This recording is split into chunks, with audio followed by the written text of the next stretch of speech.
İ'lem eyyühel aziz. Aklı başında olan insan ne dünya umurundan kazandığına mesrur ve ne de kaybettiği şeye mahzun olmaz. Zira dünya durmuyor, gidiyor. İnsanla beraber gidiyor. Sen de yolcusun. Bak, ihtiyarlık şafağı kulakların üstünde tulu etmiştir. Başının yarısından fazlası beyaz kefene sarılmış.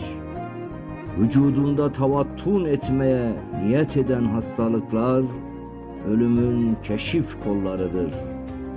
Mahaza ebedi ömrün önündedir.